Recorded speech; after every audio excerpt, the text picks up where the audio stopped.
কে বলেছে তুমি গরিব? যার মন এত বড় সে কখনো গরিব হতে পারে না। আজ থেকে তুমি আমার কোম্পানির ম্যানেজার। আর রোহন শোনো, তোমাকে কাল থেকে আমার অফিসে যাওয়ার দরকার নাই। যে নিজের দেবতা তুল্য বড় ভাইকে ভিখারির চোখে দেখে, আমার কোম্পানিতে তার কোনো জায়গা নাই। না না সাহেব, আমার ভাইয়ের এত বড় ক্ষতি আপনি করবেন না।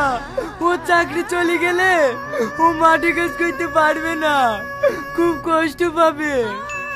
আমার ভাইয়ের কষ্ট আমি সহ্য করতে পারবো না। ও সুখে থাকুক এটাই আমি চাই। আর আমি তো চাষি, 1 মাস বাদ দিয়ে আমার পা ভালো হয়ে গেলে আমি ঠিক চাষাবাদ করে খেতে পারবো। দেখ, এই হলো আমার ভাই, যে নিজের স্বার্থের কথা একবারও না ভেবি শুধু আমার কথাই ভাবছে। আর তুই হলো একটা কাল নাগিনি, যার চবলে আমাদের এই সোনার সংসারে বিষ ঢুকে গেছে। তোর সাথে আমি আর এই বাড়িতে থাকবো না।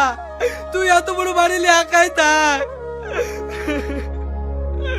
চলো ভাই। বড় ভাই, আপনি আমাকে ছেড়ে যায়েন না। আমি জানি আমি যে ভুল করেছি, সে ভুলের কোনো ক্ষমা হয় না। তবু ছোট বোন মনে করে আপনি আমাকে ক্ষমা করে দেন। ওঠো বৌমা, কাঁদো না, আমি তোমাকে ক্ষমা করে দিয়েছি। তাহলে চলেন ভাই, আমরা সবাই মিলে একসঙ্গে খাওয়া দাওয়া করে লেগি।